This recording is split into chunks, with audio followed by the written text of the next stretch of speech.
Hi, everybody. Welcome to the Blendr Report, where news meets rational thinking. I'm your host, Jonathan Harvey. This is your co-host, Liam DeBoer. Liam, what's up, bro? Not too much, dude. Today we're going to be chatting about the Orwellian nightmare of Canada's new online harms bill, Pierre Poilievre's increasing popularity, Alberta putting forward regulations to protect farmland from renewable energy development, and UK's Prime Minister Rishi Sunak telling the police force to crack down on protesters, calling it mob rule. However, if before we get into things, you wouldn't mind giving us a kind rating on Spotify or subscribing to our channel on YouTube, wherever you're watching, that would be greatly appreciated. All right, let's get started. So first off, we've got the Orwellian nightmare of Canada's new online harms bill. The Liberal government is introducing Bill C-63, aimed at addressing quote-unquote online harms, which claims to seek to protect children. However, goes far beyond and adds a new type of hate crime into criminal code, carrying a maximum penalty of life imprisonment and $20,000 in compensation for victims of online hate speech. Not only does this bill focus on past instances of hate, but also empowers individuals to report others to a provincial court judge if they fear future hate crimes. Additionally, investigators would gain the authority to enter workplaces without warrants and demand access to records, and if a judge deems there are reasonable grounds for fear of future hate crimes, individuals could be forced to wear electronic bracelets and adhere to curfews, with non-compliance carrying a 1-year prison sentence. We've been covering this bill a lot recently, but it gets more horrifying by the day. The more people pick it apart, the scarier it gets. Have we entered into a futuristic world similar to the Minority Report, where they were finding people guilty of crimes before they ever even were committed? This is what, you know what's crazy to me? This is the watered down version of C-36. Seriously. So the one before didn't make it anywhere. It didn't get very far. And I'm very hopeful that this kind of lands in the same place. It's interesting, I think we talked about it last time, where they're sort of taking the idea of online harms and protecting children, and they're adding, actually more than 50% of the bill has nothing to do with kids, right? It has to do with enforcing this sort of totalitarian rule on free speech. This doesn't play out well if it ever gets through the House or the Senate for anybody. And I think this is one of those bills that's not good in anybody's hands, right? Doesn't matter if it's conservative, doesn't matter if it's liberal. If someone thinks that you might commit a crime, a hate crime, it's not even a real crime. If someone's like, hey, that guy might talk some shit in a couple years, let's throw him in jail. You and I are both going to jail. Well, this is what I was thinking. I'm like, do we have to retire? I'm like, there's no chance. In my opinion, this can't get off the ground. It's so a lot of times when they put out these bills, they use the media and they use sort of the society's ability to pick these things apart as sort of like their litmus test or their proxy, right? Because a lot of times you get support from at least your constituents, so you move forward with these things, right? But what we're seeing, and as more people that are more intelligent than you and I are ripping this thing apart, they're finding issues like we found in this, like we just discussed right now about, this whole thought crime thing. It's probably going to get worse for the next couple of days. People are going to still come out with these things. It doesn't seem to have any support, which is very positive. The Liberals nor the Conservatives are really supporting it. So it's my opinion that when you get a big blowback in the media, and even the mainstream media, of course, these things usually stop in their tracks, and then they have to go through another revision. In some way, shape, or form, Trudeau is going to pass some sort of online harm bill. It is going to happen, but the benefit to society pushing back is it prolongs the process. And the longer that we can drag things out, the better, because he's only going to be in power for another 16, 18 months, right? Unless he can, create a mass censorship campaign, do some crazy electoral reforms, all of that kind of stuff, then who knows what will happen.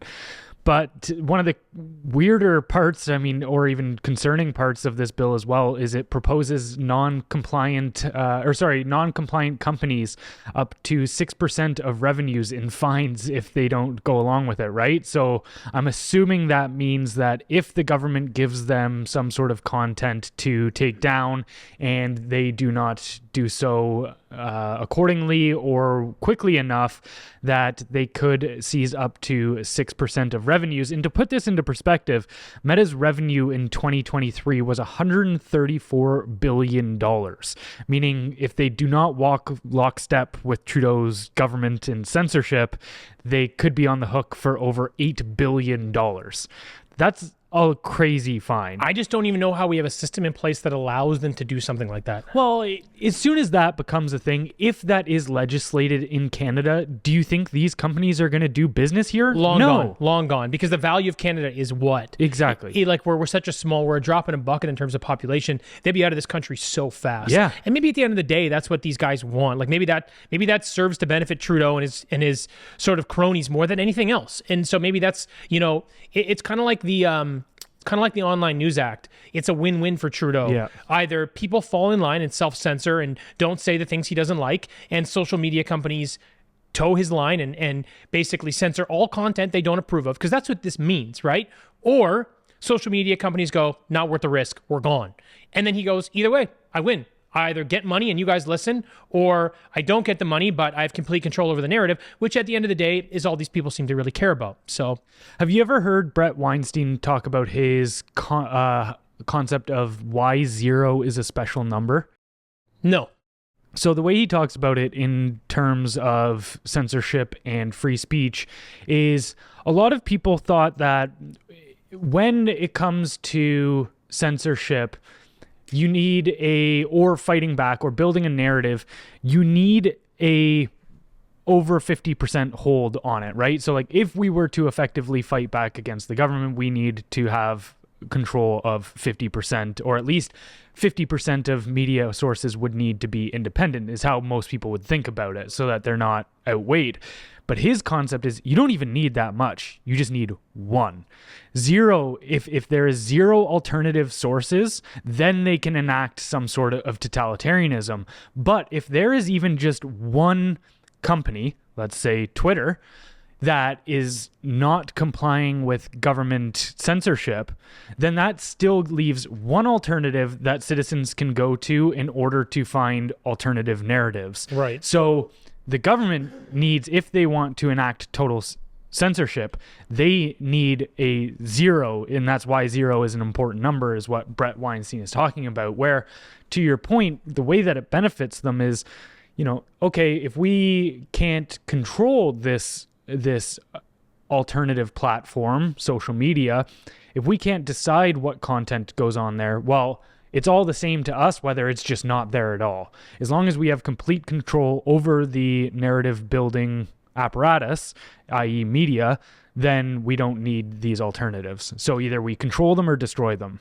Yeah, I mean, I think there's a little more nuance in this situation, and I'll tell you why.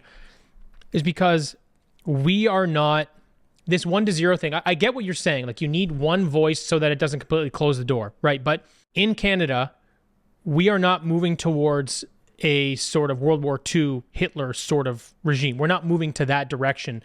We are actually just slowly, inch by inch, taking away more and more personal, like individual freedom and free speech. That's what's kind of happening step by step. But the thing is, what would you say the distinction there is, though? Well, because I think the big thing is, when you close off all the media, what Hitler did, I know this is a bad thing, everybody hates comparing Hitler, but hang on.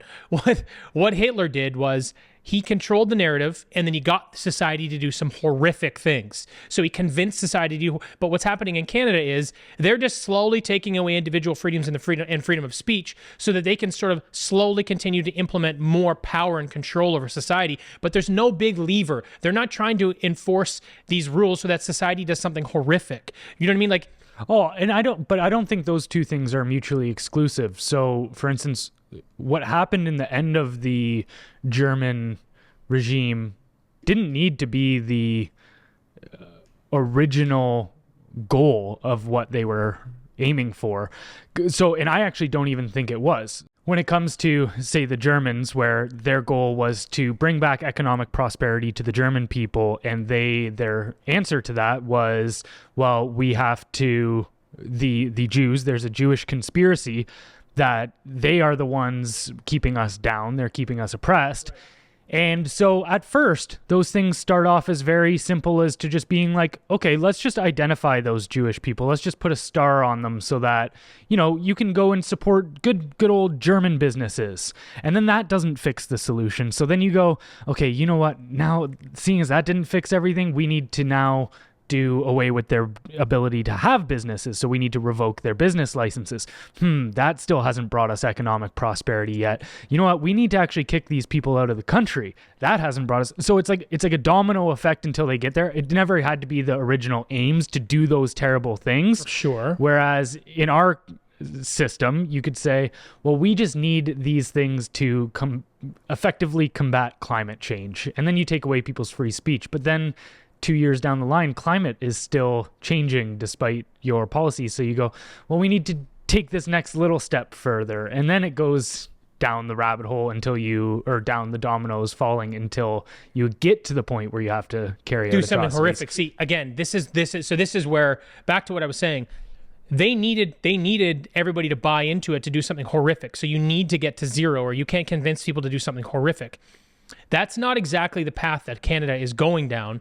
So the reason it's important is even having one outlet, if it's just Twitter, that's actually still not enough for us. That's what I'm trying to say is they're not looking for zero. They're just trying to get us as close to zero as possible because it's less and less conversation so they can convince the majority to keep voting them in. So that's why it's not really as significant. Like just because we only have one platform, continuing to stifle us from talking, continuing to stop independent media from growing through Bill C-18 and Bill C-11 and Bill C-63.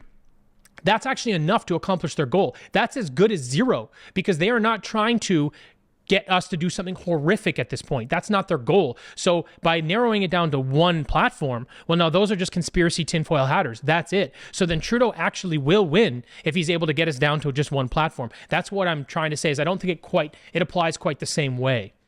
I think we probably just disagree on this one then, because in that instance where, let's say he just needs to dwindle it down to the point where he can say everybody on that one platform is conspiracy theorists, that's not working when more and more people are starting to understand that the label conspiracy theorist doesn't actually carry as much negative connotations as they once did. You straw manned me by using the thing, though. You're taking conspiracy theorist. It's not even about that. It's just having that one narrative in one specific place. It's easier to control, and it's less people that are actually going to gravitate towards it. Here's why. How many 65-year-olds use Twitter? My parents don't know what the fuck Twitter even is. They're like, X, what does that even mean? They don't have any idea, but they'll listen to me talk. I don't think they'll listen to this podcast, but they'll have dinner with me. We'll have conversation for now. So they've got different avenues so you have to think about this from a demographics perspective. If you only have Twitter, which is the one, right? The thing is, what is the demographic that uses that platform in Canada? Let's say it's 5 million people. Let's say it is. But how many people agree with the perspective? Let's say it's 20 to 25%. Now we're talking about 1 to 1.25 million people. That's it in that range. So that's ineffective at scale when he's controlling a country of 40 million and pouring new people in every day. That's what I mean. So by him just making it down to one and it being Twitter, that actually doesn't give us a lot of power. And he knows that. And I think he's like, hey, if I get you as close to zero as possible, that's a win. I'll tell you why else what I'm saying makes sense is because you can never actually get to zero anymore. That can't actually happen, right? Because we have the world, we have global communication. I have a VPN, so I'm not blocked off from anything. You could realistically take those things away, though. Yeah, but the thing is, you won't. If you do that, like the blowback, there's still other ways for people to communicate, and that's why I don't think you can ever actually isolate a country like Canada anymore, or the United States, or anywhere that's like first world with first world tech. You can't isolate that population down to zero anyway. So I think their whole goal is let's make it as small as possible because it's easier to fight that battle when they've only got 10 soldiers instead of 100.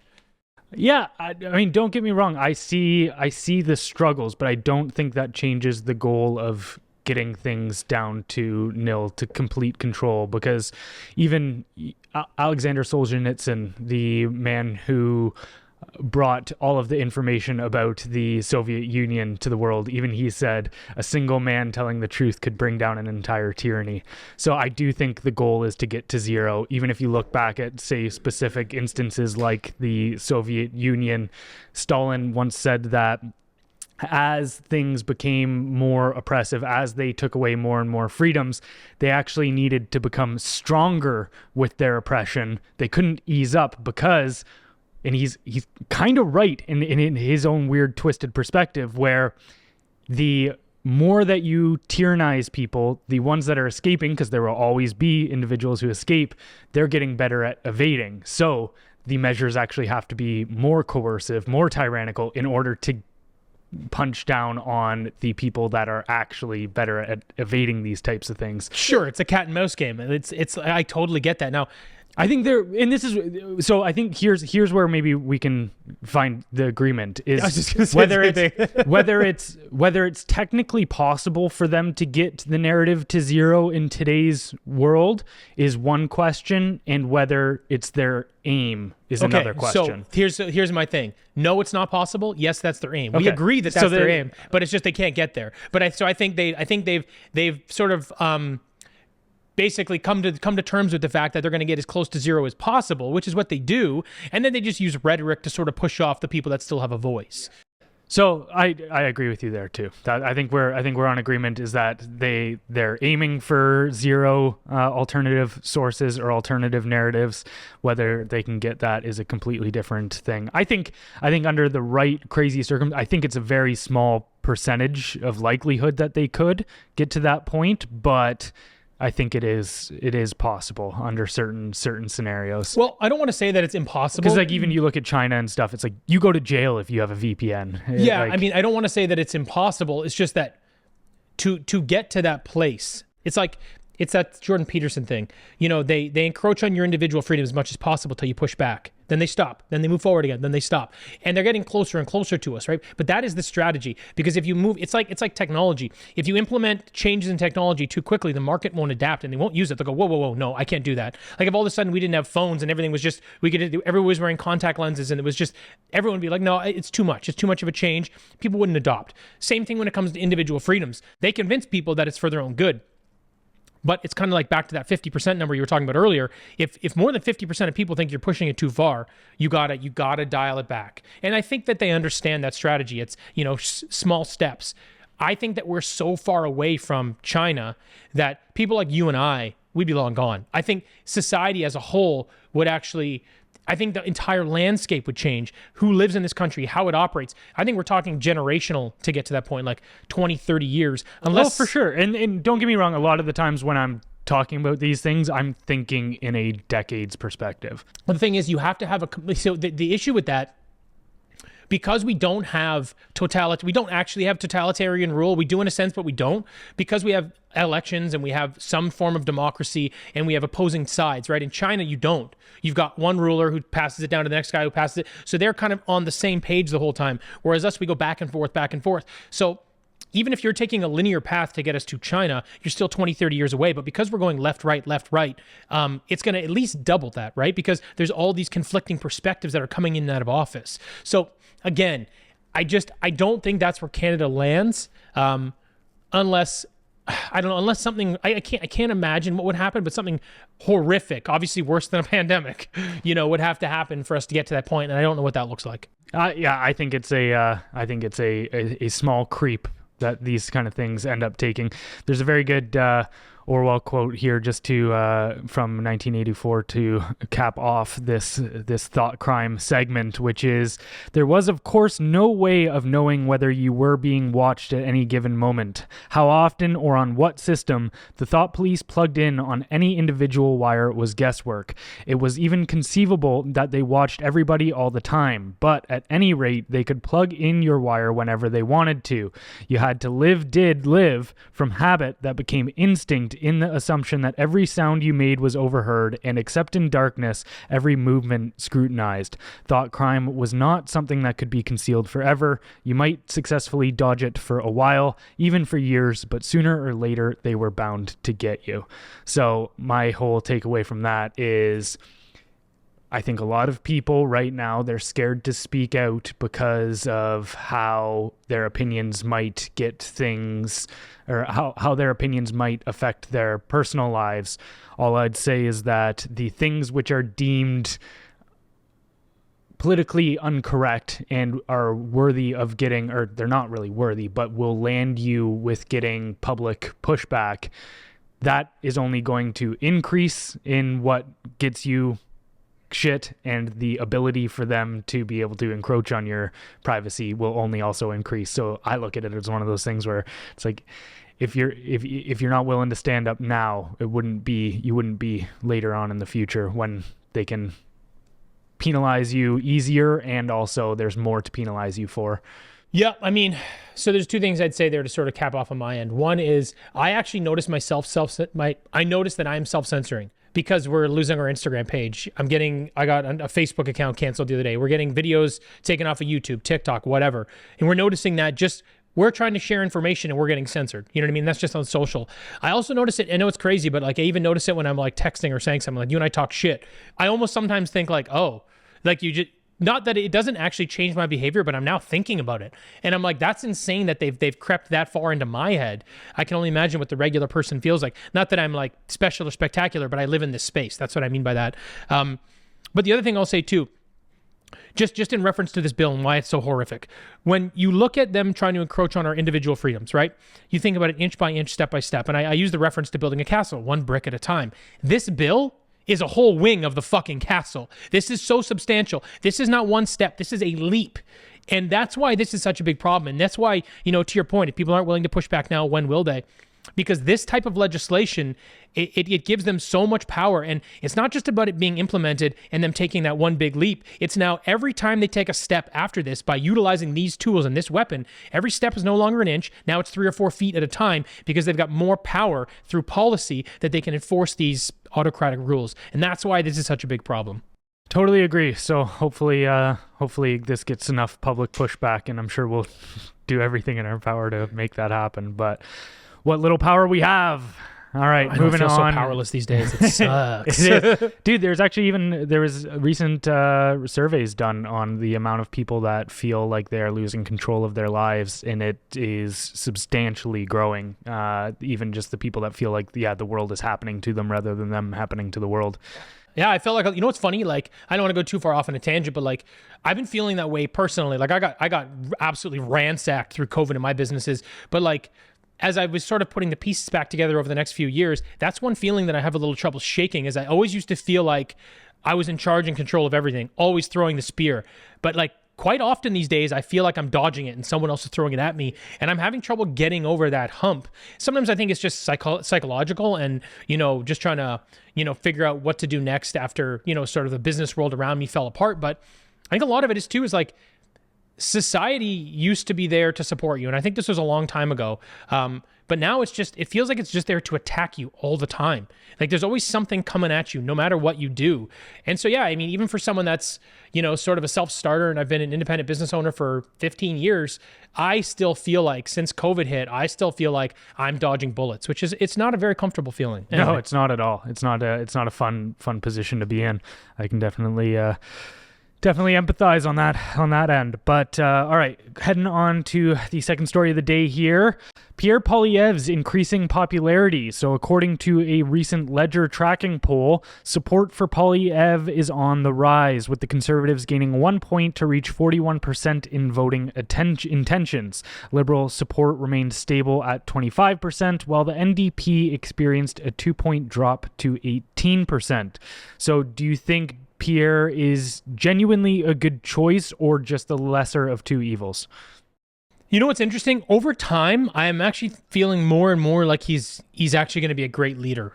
I really do. I mean, the only thing anybody can really say negative about the guy, from what I've heard, is, he bickers too much. He argues. He plays this game. It's like, okay, so let's understand the strategy of trying to become the prime minister based on what he's doing. First of all, he's the opposition against a coalition, right?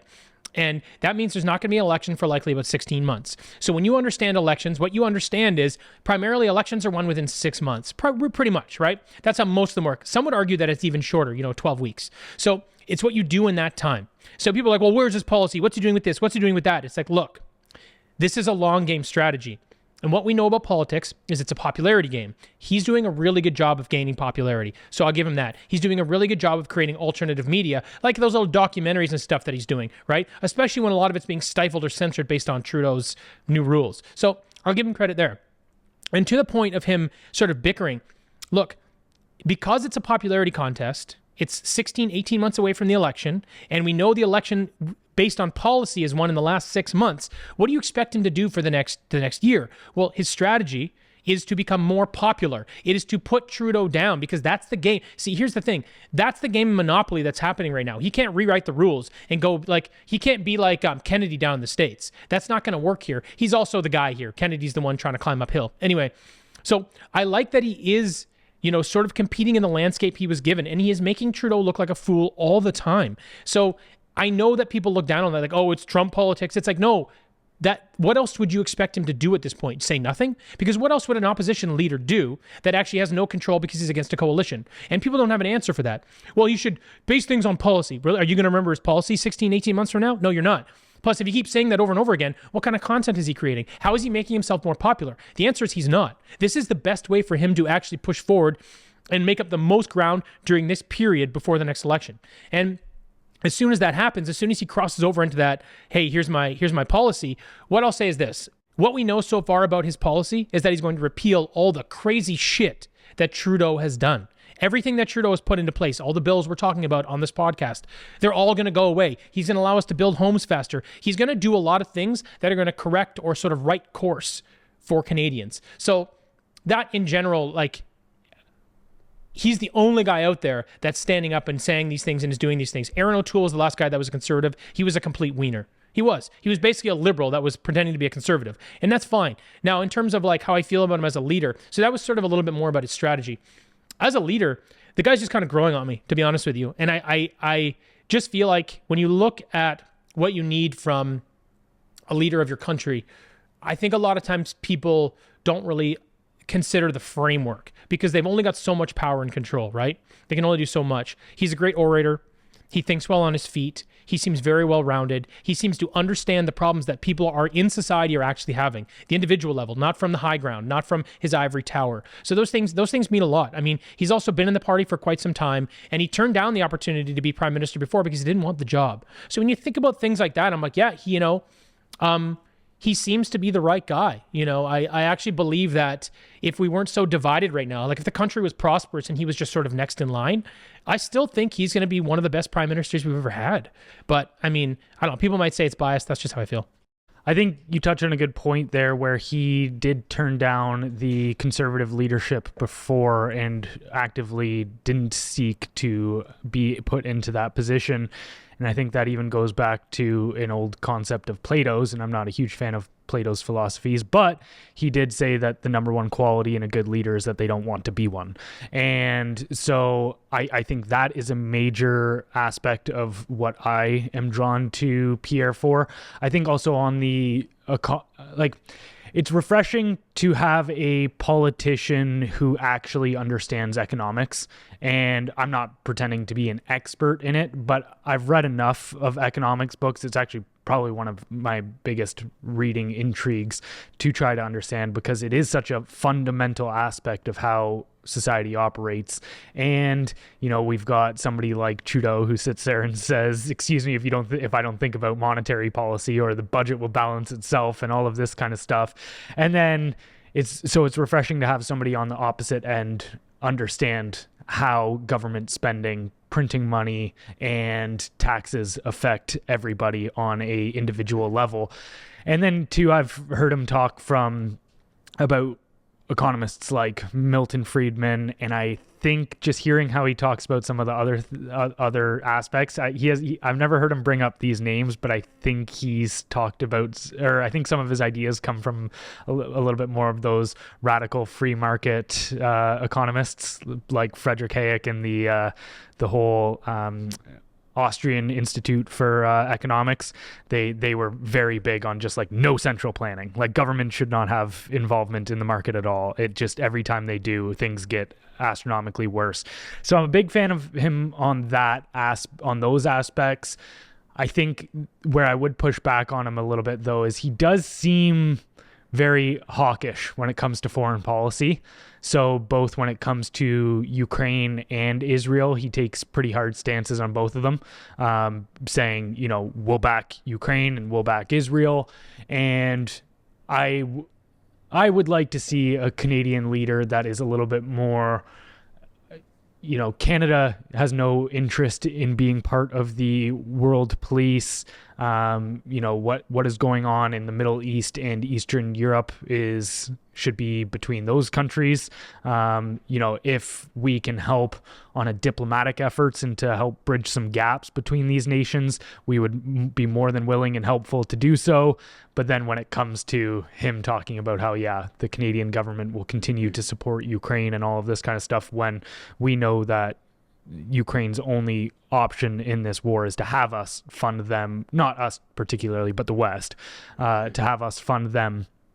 I don't know. I'd like to see maybe a little bit more pullback from that, hawkish foreign policy stance. But other than that, I think he's got the right ideas. Yeah, I mean, I see your point with the foreign policy and being hawkish about war. It's interesting. I think I think that's a tough one for Canada, because I don't really support a lot of them either. I don't, for sure. But we're not a major player. Like, we're not the US. We're not a significant, we're not going to change the wind. It's not really how we're just kind of going along with it, right?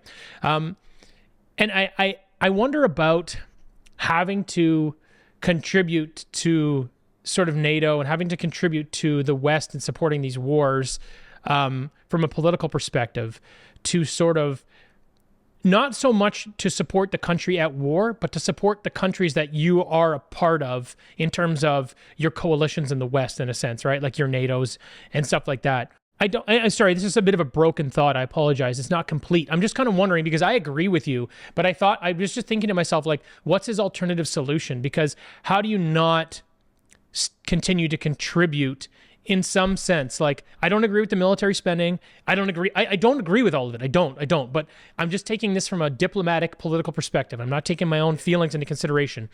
When you're thinking about how country like Canada has a relationship with all these other countries in the West, and you kind of need your alliances. And I think more and more as we move through history, like through time, these alliances are going to be more important, or we're coming up to a point where they're going to be key, with the East sort of solidifying through BRICS and all those other things. How do you maintain your status within these networks if you don't show support for the wars that they choose to fight when you are an insignificant player in that network?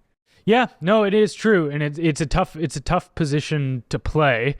And I mean, you know what? We've seen even what happens to certain countries that are involved in these alliances when they push back against Ukraine, for instance, with Hungary, exactly. With the EU all of a sudden saying, well, we're just going to hold, what was it, billions? Billions? They froze $10 billion from them, but they also threatened to remove his ability to vote in the EU at all. They're an authoritarian organization. They're fucking wild. So for sure. What you can say about the inner workings there and how handcuffed somebody is, I agree on a practical front that might be hard to avoid. I think on a rhetoric front, though, like I even was just watching a clip of him yesterday where he was talking about how it's the same narrative. It's the unprovoked. Putin is a expansionist. He can't be stopped. He won't be stopped. He wants world domination. And I was just like, that's such a terrible talking point. Yeah, it's actually nonsense. Like, you have to take the nuanced approach of, hey, look, we're not supporting what Russia did, obviously. We're not just going to sit here and say that, go do whatever you want. We're not going to criticize you for it. But you need to also have that RFK type of perspective where you go, you know what? Actually, 14 countries east of Germany have joined the NATO alliance, and back in the 90s, they promised actually, it might have even been before the 90s, they promised that they wouldn't move NATO an inch east of Germany. Yeah. And now 14 countries have, right up increasing onto Russia's borders, have joined. Now 2 more, and now it looks like Ukraine's basically been purchased as well. So if you're not going to include that, and again, that doesn't necessarily excuse what Putin has done, but if you are of the mindset that he is acting just completely irrational, wants world domination, and there is no legitimate threat that he could perceive on his end from the West, then I think you're You're just not paying attention. Yeah. You're just not paying attention. So that I agree. that worries me there a little No, bit. I agree. But hopefully, I mean, and who knows? Maybe that again, that could go to your point about where he's playing a popularity game. Maybe he knows that that's just the stance he needs to take for the polls. But I don't necessarily support. No, you know what? I think that I think he plays the popularity game in as much as his strategy in terms of how he's spending his time and how he's pushing back against policy and this, that, and ripping apart Trudeau or Singh or whoever. But I don't think he's being disingenuous in his actual feelings on things. You know what I mean? Like, he seems like a really genuine guy because a lot of it is based in if you actually pay attention, a lot of it is just based in pure logic. You're like, oh, that's the right thing to do. Like, if you're just being pragmatic, that's the answer. That's kind of where he lives. So I actually think that you're right. He probably is. I think he's being honest when he's saying these things. So from a rhetoric perspective, I would definitely say that is certainly a gap in his game. I guess it may be an inevitability to continue support anyway. You know what I mean? So it's kind of like, it's a bit of a throwaway. I don't agree with him saying those things either. We're on the same page, but I think regardless, they have to continue support. Yeah. So it may be one of those things you just kind of, I don't know, you overlook. I'm not trying to suck the guy's dick. Don't get me wrong. I'm not trying to, you know what I mean? I'm not like he's imperfect, and I agree. I actually prefer RFK's approach for sure, but he's not in Canada and he's not really an option. Yeah, but yeah. Exactly. I think, it would just be interesting to figure out whether that's a strategic aim that he's taking with the rhetoric and knows that things are more complicated than that, or whether it's a genuine gap in his knowledge. Yeah. But I mean, time will tell, I guess. Moving on to Alberta putting forward regulations to protect farmland from renewable energy development. So Alberta has unveiled a comprehensive set of regulations governing renewable energy development. These rules aim to balance the growth of renewable energy sector with the protection of agricultural land in pristine natural landscapes. The government has introduced a temporary pause on approvals for large renewable energy projects, while the Alberta Utilities Commission conducted an inquiry. Following the inquiry, these new regulations were established. So renewable energy projects will be prohibited on land with high irrigation capabilities unless developers can demonstrate compatibility with existing agricultural operations. Creating a minimum buffer zone of 35 kilometers to safeguard sensitive landscapes from the visual impact of renewable energy infrastructure, empowering local municipalities to participate in commission hearings regarding renewable energy projects, and developers will be required to secure bonds or negotiate directly with landowners to guarantee the land's restoration to its original state after project completion. So do you think this is a step in the right direction? Do you like these regulations? Where's your thoughts here? I think that it's important that eventually we move towards more renewable energy sources. I think it's better for just sustainability and for the world. It is. I think it's important. That being said, I think we have to sort of take a lot of this with a grain of salt and stop just being like all gas, no brakes, right? So if we're thinking about this, you kind of have these two problems here, right? You've got like a food problem and you're saying you've got an energy problem. So you're not going to, but by taking over that much farmland, because when you look at what these solar panels take up, they're massive. These wind farms, they take up massive amounts of land. And where's the best place to go? Well, open vacant land, which is what? Farmland a lot of times, right? Problem is, you're creating another bigger problem. And this is sort of my perspective on climate. We should work towards sustainable energy. I don't think it's as serious as they're making it out to be, but I do think that's important. But we have to do it. Here are the two caveats. First, you don't do it to the detriment of society. So I'm talking about economically and also with food. And this is actually both, right? So this would take away farmland. It would also take away, farmers' ability to make a living. So I'm good with her putting the brakes on this, and it's reasonable. She's not like, hey, no renewables. We have a ton of land in Canada. You don't need to use the farmland in Alberta for this. That's ridiculous. The other caveat to me is move as fast as technology allows you to move, right? And I'm not going to pretend to know a ton about this, but I do know that wind energy and solar energy are relatively inefficient based on our current technology. Yeah, so they can actually only take in power 10 to 30% of the time that they're active. And then also on the other end, sometimes they get overactive, and let's say it is extremely sunny and windy day or whatever, they can actually overload the grid, and that can be its own whole issue. Then something that you were talking about there as well, the number that Schellenberger has tossed out before is that solar takes 300 times more land resources than traditional fossil fuels. So from if this whole idea is that these things solve the environmental issue, I don't buy that narrative. Schellenberger has actually put it in a very well way where these technologies sacrifice the environment for the goal of saving the climate. And these kind of two things actually end up conflicting. Right. The thing that nobody really wants to talk about when it comes to these projects is 40% of the solar panels in the Western world, or maybe I think actually it's just Europe, never mind, 40% of the solar panels in Europe, but we're getting them from a lot of the same places in in North America, is 40% of those are dependent on Uyghur Muslim forced labor in China. A lot of the solar panels come out of China. And then also on the other end, cobalt is very necessary for all of these sustainable projects. And that is all dependent on African slave labor.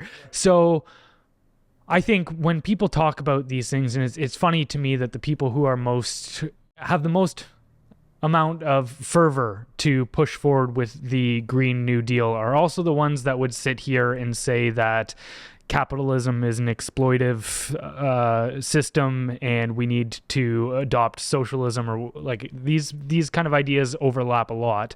And then, they want to turn around and turn a blind eye to the slave labor that is absolutely necessary to put their proposed solution forward. Yeah, I mean, it's one of those things, I guess, if we can offshore our climate problems, offshore our, let's call it slavery because that's kind of what it is. If we can offshore our garbage, if we can offshore all of our problems, all the people here that are virtue signaling pretend like they're doing the right thing and they feel good about themselves, but it's all a bunch of bullshit. You know what I mean? Like, again, I think with this issue too, like I appreciate that Danielle Smith is pushing back against sort of this federal narrative to sort of get to net zero. And not that this whole net zero thing, again, is not important down the line, but the pace with which they're trying to do it doesn't make any sense. The tools that they're using, like you said, you expose it and it's like, oh, it's slavery. It's slave labor here or there, and then you look at the efficiency and all this other stuff, like it doesn't add up. And she's the one kind of going, no, you know what, guys, this isn't what's best for Alberta. Maybe it's good for you over there in Ontario or somewhere else. And, if the federal government wants to push these initiatives, that's fine, but we're not going to do that here. And so this, for me, is, another great thing to see from her is just her going, this is not what's right for the people of Alberta.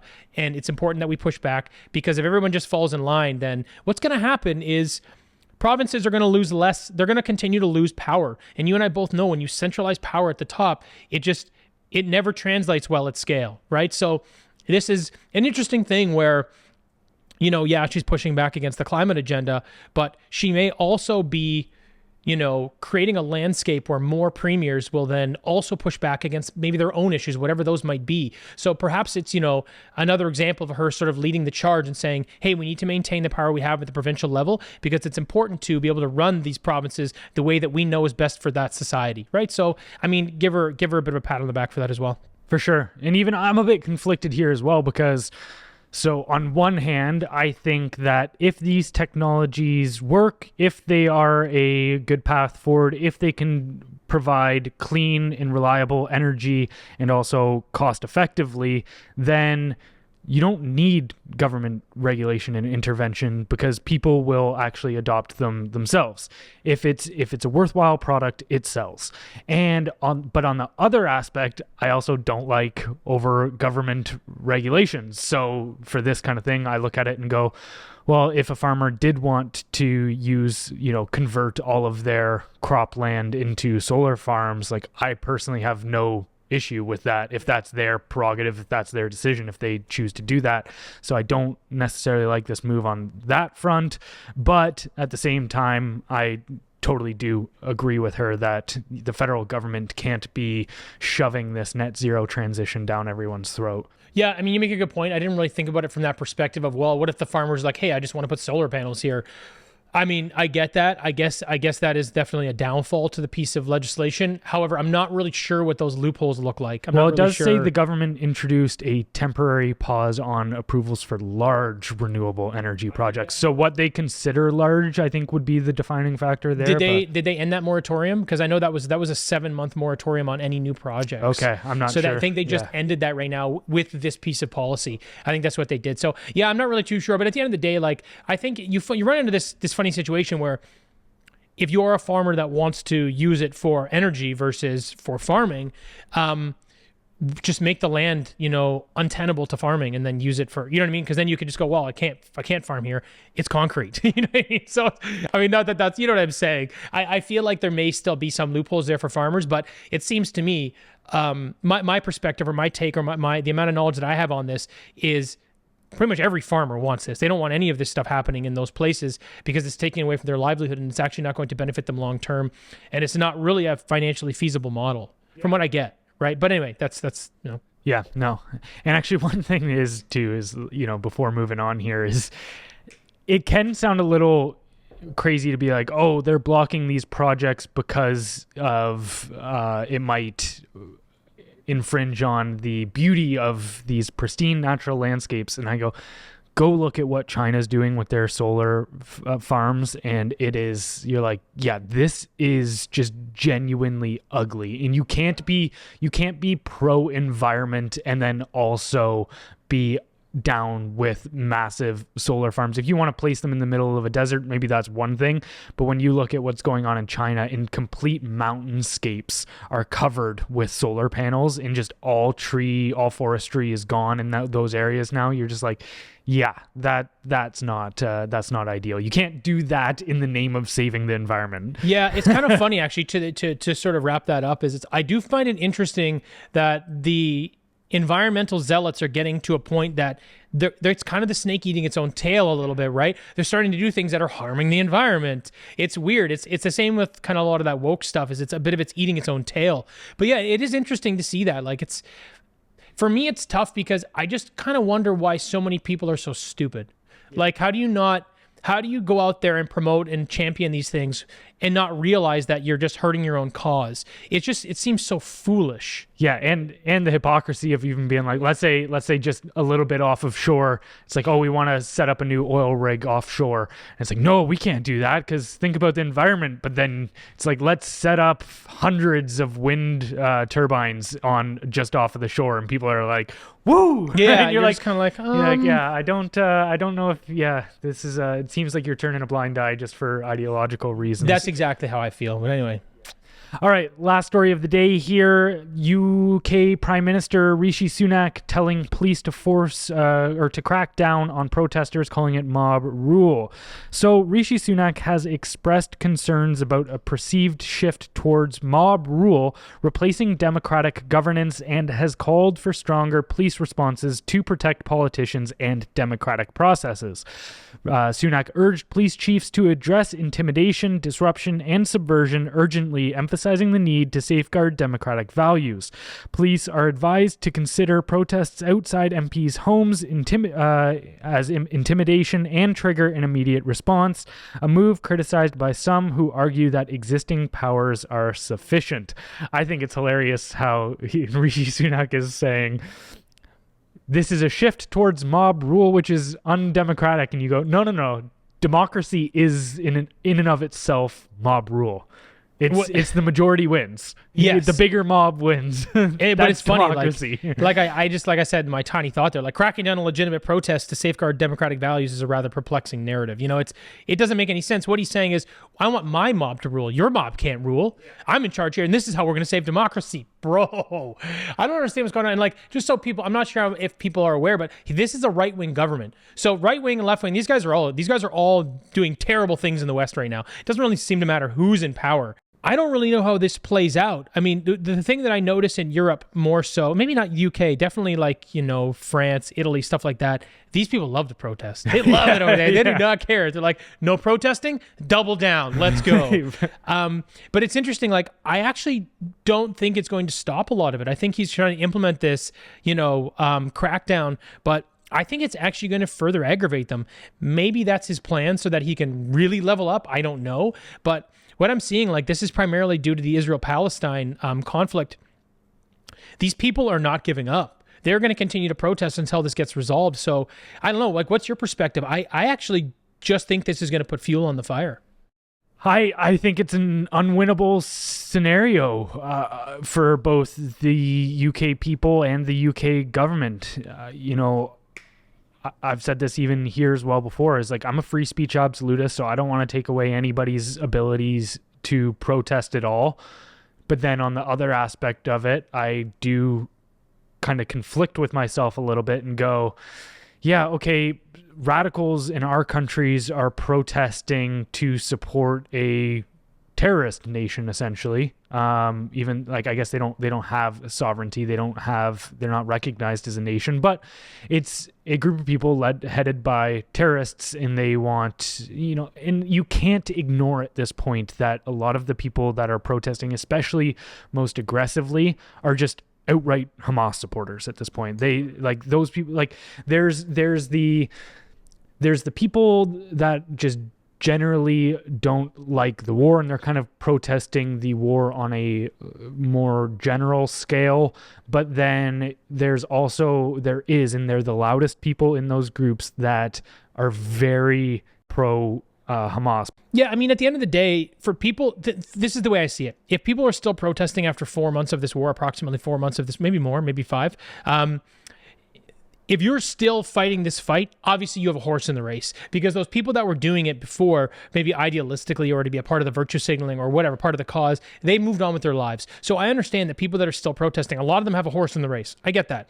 Now, I don't support obviously, I don't know who does support, like, obviously a terrorist organization. I get that. But with being a free speech absolutist, how do you resolve this problem? You kind of have to just let them do their thing. Well, so this is where I think it becomes, where do you stop the dominoes falling? Where do you put the hand down? And in my estimate, I think the best solution is having stricter immigration. I mean, the rates at and I mean, even right now, Canada, the immigration minister just said they're thinking about expanding from hundreds of Gazans coming to Canada to thousands. Oh, I already knew that was going to happen. Yeah, 100%. And so such a tool. To me, I look as, say, a free speech absolutist, because I know that if we sit here and allow our government to, or whether it's people in the UK, if they allow their governments, or we allow our governments to crack down on these people protesting their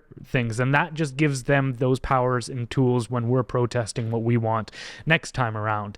And so from that aspect, I'm like, I don't support cracking down on those protests in that manner, but I think the real solution is to limit the amount of people coming to the country that would sympathize with the Hamas types of the world. Yeah, I mean, I agree with you in a sense. Like, I don't think you can it's tough. There's no clean scenario. That's what I was going to here. say, is like, I agree with the fact that you don't want to stifle protest as long as it's peaceful, not violent. You don't want to do that.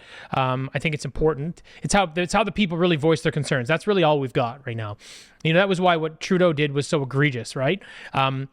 But the other thing is, when you're saying, okay, well, let's curb immigration. Totally agree with you there. It's just that I think we're in one of those situations where it's already past the point of no return. It's already such a mess, right? And like, we've let in 1.4 million last year.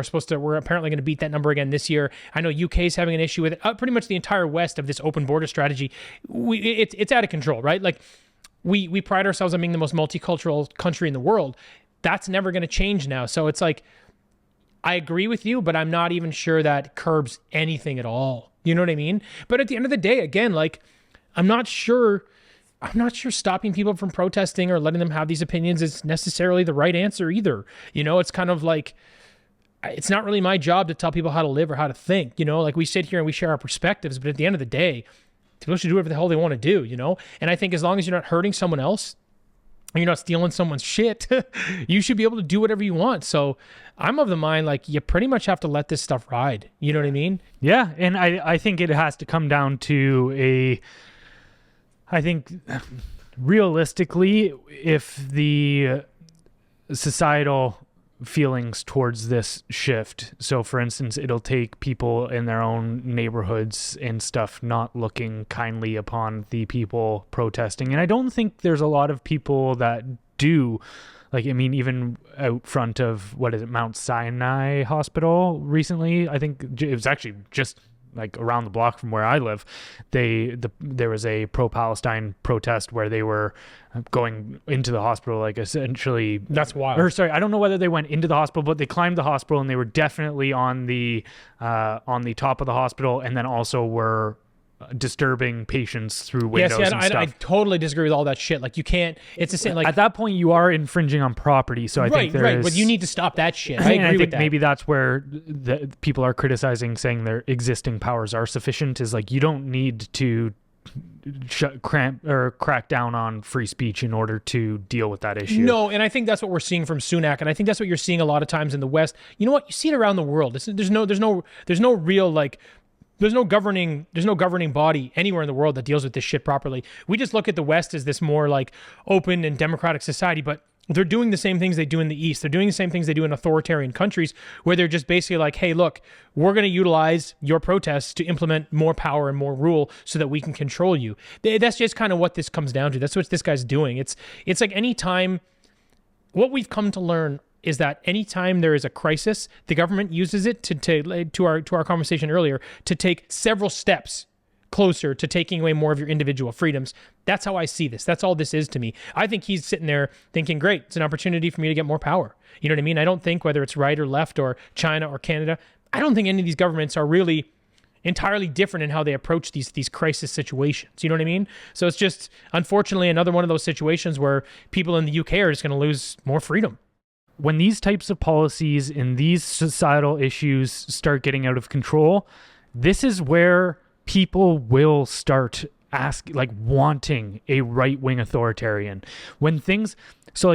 This is what I would say to all of the leftists out there, is if you're not willing to admit that there is a line to your policies getting out of control, that certain policies can go too far, like let's say immigration, for instance, that if you just open the borders and allow as many people to come through as you want, if you don't think that that brings any consequences with it, well, when those consequences inevitably come, because there is consequences whether you want to pretend there is or isn't, when those consequences come, people will start to look at right-wing authoritarians to deal with that solution.